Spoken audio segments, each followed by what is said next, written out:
So you want me to go to college? College? Ha!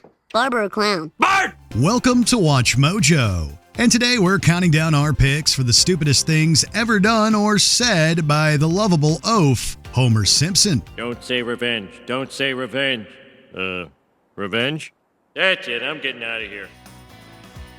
Number 20. Fighting the World Heavyweight Champion. And are you man enough to throw a punch should the opportunity arise? Yes! And are you man enough to give me a 60% cut? Yes! I'll take it. We know Homer fancies himself a tough guy, but fighting the best boxer in the world? Come on now. Mo gets Homer into professional boxing, and his escapades attract the attention of heavyweight champ Dredrick Tatum. The fight is enormously hyped in the media, but even Mo knows that this showdown is a bad idea. And well, it goes about as well as he expected. Homer is nearly knocked out by the very first punch, and then he proceeds to stand there in a daze while Tatum turns his face into a punching bag. He doesn't land a single blow, and he probably would have died if it wasn't for Mo's timely intervention. Geez, only 6 seconds in. Attaboy, Homer! Keep dancing. Number 19. Shooting a flare. Oh my God, I just remembered. It's Chinese New Year!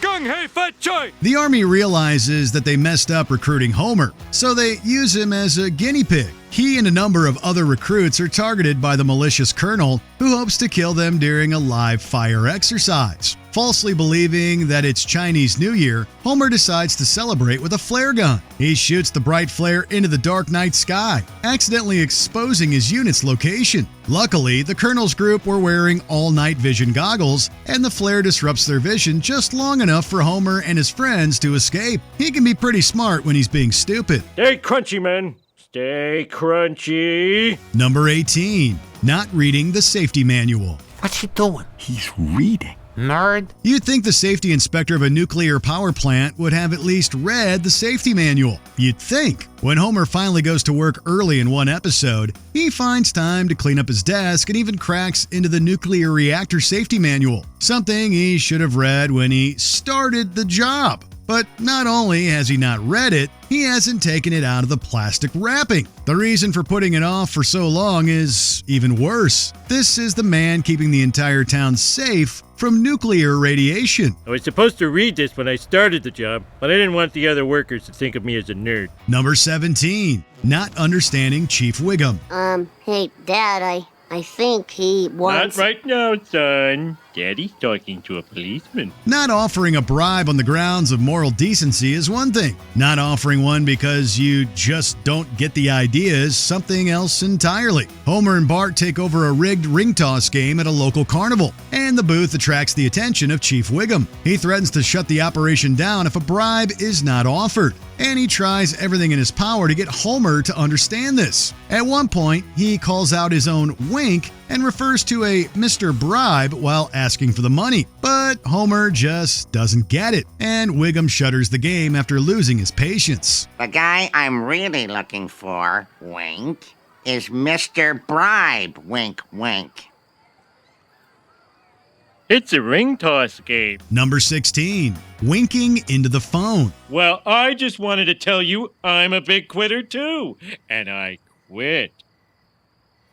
Homer proves to be a bad football coach, and his behavior causes Bart to quit the team. This infuriates Homer, who decides to teach Bart a lesson about quitting. He calls up Mr. Burns to tell him he's resigning, but immediately winks into the handset, hoping that Burns catches on and plays along with his act. But as Marge very patiently points out, Burns has no way to catch on to what Homer is trying to do. To his credit, Homer immediately realizes his mistake, but for some reason he hangs up in a panic rather than explain the situation to Burns. Homer, Mr. Burns can't see you winking. So, Number 15. Batman to the rescue. What's it called? Once again. Written by Conan O'Brien, Marge vs. the Monorail is often considered one of the show's best episodes. It's packed with iconic lines, brilliant visual gags, and clever references, including a Batman spoof where Burns and Smithers escape from Town Hall. Batman is referenced again when Marge brings engineer Sebastian Cobb to Springfield. She and Cobb manage to patch through to Homer, who is trapped on the runaway monorail, with Marge letting Homer know help is available. Homer? Homer? Yellow. Homer, there's a man here who thinks he can help you. Batman? No, he's a scientist. Batman's a scientist. It's not Batman. Should have probably given him a few more guesses there, but it is kind of adorable that he immediately thinks of the superhero. Number 14. Wasting his 3 questions. Are you really the head of the Quickie Mart? Yes. Really? Yes. You? Yes. I hope this has been enlightening for you. In this classic episode from Season 5, Homer gets Apu fired from the Quickie Mart after the latter sold him bad ham. But after Apu does all he can to right his wrong, Homer tries to get Apu his job back. They both travel to the Himalayas and meet the benevolent president and CEO of the Quickie Mart franchise. Like a genie, the president allows them to ask 3 questions. Unfortunately, but not surprisingly, Homer quickly wastes all 3 questions with some truly inept queries. Homer and Apu are swiftly booted from the building, and after all that, Homer still doesn't believe that he was the head of Quickie Marts. Well, that was a big bust. Is he really the head of the Quickie Mart? Number 13. Hauling a grand piano. Well, surely you've all noticed the terrible condition Main Street is in. Homer isn't one to care about other people, and if that means tearing up the roads of Springfield so he can have a grand piano, then so be it. Marge mentions that Main Street is in horrible condition, owing mainly to people driving with winter chains and carrying too much weight in their cars.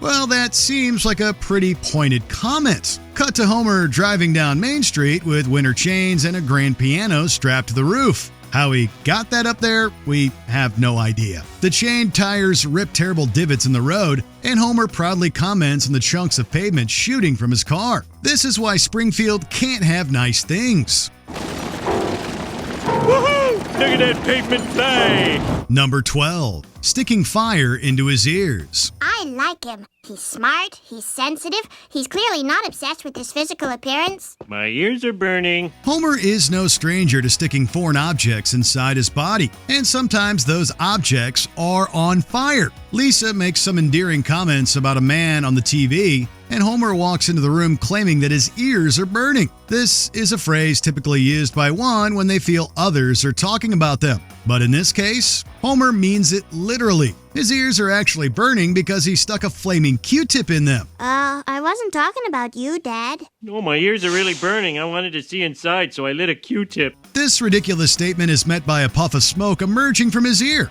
just to really drive home the utter stupidity. Oh, Marge, we see you, girl. Number 11. SMRT. Woohoo! I'm a college man! As clever as the writers are, some of the most genius lines can actually be accredited to the talented voice actors. And sometimes, even those aren't intentional. The Nuclear Regulatory Commission forces Homer to attend college and study nuclear physics. He is accepted into Springfield University thanks to Mr. Burns, and to celebrate, he sets his high school diploma on fire. He then sings a catchy little jingle about being smart, while misspelling the word smart. I am too smart. I am too smart. I am too smart. SMRT. Apparently, this was a genuine mistake from voice actor Dan Castellaneta, but it was kept in for being very Homer-esque. Number 10.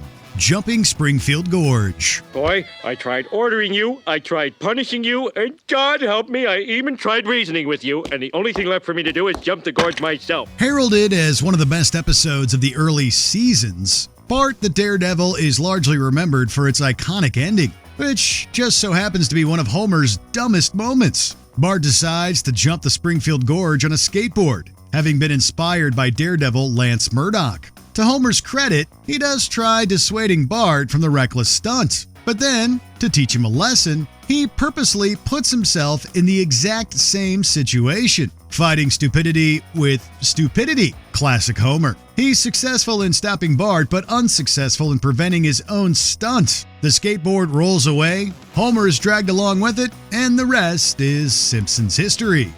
Number 9. Ruining the rafting trip. Please not Flanders, please not Flanders, please not Flanders. Well, Homer, looks like we're boat buddies, huh? Want me to zinc your sniffer? When Bart joins the junior campers, both he and Homer go on a father-son rafting trip and share the structure with Ned and Rod. What would have been a fun day out quickly turns into a living nightmare thanks to Homer's total ineptitude. First, he folds the map into a hat, which quickly blows away. He then commits a flurry of other asinine acts, like using their water to wash his socks, eating all their rations, riding with the current, and shooting down the rescue plane. To his credit, Homer ends up saving the group by bringing them to an oil rig. But man, talk about incompetence. Why couldn't I be on one of the smart rafts? I bet they're having the time of their life. Number 8. Not understanding that Marge is pregnant. Hey, Homer! Way to get Marge pregnant! Heh. This is getting very abstract, but thank you! I do enjoy working at the bowling alley. This episode contains what could be the most touching ending in Simpsons history, and also one of Homer's most dim-witted moments. It's largely told through a flashback, showing how Marge became pregnant with Maggie. Patty and Selma break the news to Springfield, and it seems like everyone in town starts congratulating Homer. Naturally, he doesn't get it. Instead, he thinks they're congratulating him on getting a job at the bowling alley. Even the most obvious of tells, like Marge's baby shower and Moe directly mentioning the pregnancy, go completely over his head. Funnily enough, it's only when Maude actually does congratulate him on his new job that Homer finally makes the connection. By the way, congratulations on your new job, Homer. New job? Marge is pregnant? Number 7. Using plutonium to grow crops. Plutonium? Gee, Homer, isn't that kind of risky?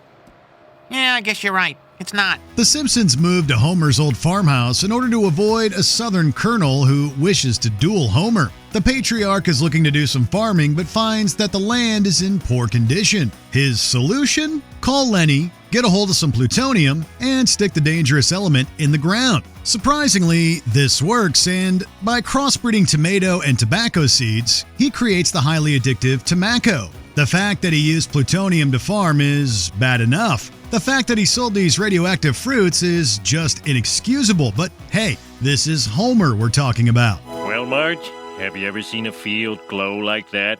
It's eerily beautiful, but are you sure this is safe? Of course not. Number 6. The tiger repelling rock. Not a bear in sight. The Bear Patrol must be working like a charm. That's specious reasoning, Dad.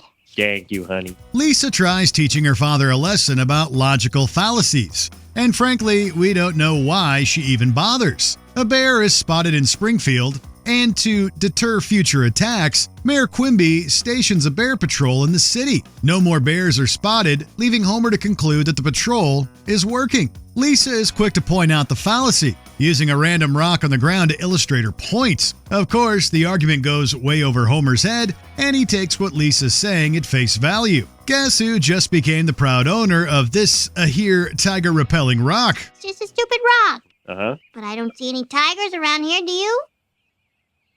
Lisa, I want to buy your rock. Number 5. Not getting his new name. Remember now, your name is Homer Thompson. I got you. Hello, Mr. Thompson. Giving Homer a new name was never going to end well. In an episode parodying Cape Fear, the Simpsons join witness protection to avoid Sideshow Bob, who has been released from prison. The program's agents tell Homer that he will now be going by Homer Thompson, and they give him a little practice run to try the new name out. He immediately fails to understand, completely ignoring the agent's calls for Mr. Thompson. After what seems like hours, they try something even simpler. All Homer has to do is smile and nod, but still nothing. Homer's famous response is one of the greatest one-liners in the show's history. Hello, Mr. Thompson. I think he's talking to you. Number 4. Setting cereal on fire. One of these must be a breakfast maker. Only Homer Simpson can find a way to set cereal on fire. He becomes Mr. Burns' new assistant, and one of his many duties is making Burns his breakfast. He first tries some type of bizarre kebab, but he continuously sets it on fire. Those are certainly his own fault and lack of sense, especially that microwave bit. But fine, let's try something simpler. Not simple enough, apparently, but it does make for a fantastic visual gag. We'll commend him here. Coffee and donuts seem like the right next course of action. Unfortunately, Mr. Burns isn't too thrilled about it. Donuts? I told you I don't like ethnic food. Here. Number 3, not knowing what a spoon is. Homer, has the weight loss tape reduced your appetite? Well, lamentably, no. My gastronomic rapacity knows no satiety. This episode from Season 3 does a lot of fun things with Homer's intelligence, or lack thereof. When Lisa starts fearing for her father's health, Marge buys him a weight loss tape, but the company instead replaces it with a tape that improves vocabulary. Homer listens to it while he falls asleep, and he quickly develops a scholarly lexicon. But he discovers that he isn't losing weight, so the tapes are thrown in the garbage. His vocabulary quickly returns to normal, and that includes losing the word for spoon. It's just a lucky thing Marge is able to decipher the term metal dealy. Marge, where's that metal dealy you used to dig food? You mean a spoon? Yeah. Number 2, causing a nuclear meltdown. Relax, it's just a simulator. Nothing can go wrong. Just poke blindly at the controls until they let you go. The Nuclear Regulatory Commission pays a visit to the power plant and places Homer inside of their van, which contains a simulated workstation. The goal of the station is to test the competence of the safety inspectors. Well, we all see where this is going. A man informs Homer that he is not in any real danger, and the van obviously has no nuclear material inside of it. Despite this, Homer randomly presses a number of buttons and somehow causes a meltdown. A large amount of radiation is released, and the van gets so radioactive that it melts into the parking lot. Leave it to Homer to somehow break the very laws of quantum physics. Still not sure how he caused the meltdown. There wasn't any nuclear material in the truck. Before we continue, be sure to subscribe to our channel and ring the bell to get notified about our latest videos. You have the option to be notified for occasional videos or all of them. If you're on your phone, make sure you go into your settings and switch on notifications. Number 1, giving himself brain damage. So I held my breath until I passed out and banged my head on the coffee table. The doctor thought I might have brain damage. Homer's stupidity can be traced to many things. Maybe it was the 16 crayons he stuck up his nose as a child. Or maybe it's this story. Homer tells it to Bart, explaining that when he was a child, he desperately wanted a catcher's mitt. Unfortunately, Grandpa wouldn't get it for him, so Homer held his breath in an act of defiance. He held it for so long that he eventually passed out and hit his head on a coffee table, giving himself irreversible brain damage. It explains so much. Then again, he had to be pretty dumb to even do that in the first place, so who knows? Maybe he's just born that way. Dad, what's the point of this story? I like stories. What's your favorite dumb Homer moment? Let us know in the comments below. Man, is he dumb. Where do they get these subjects? Did you enjoy this video? Check out these other clips from WatchMojo, and be sure to subscribe and ring the bell to be notified about our latest videos.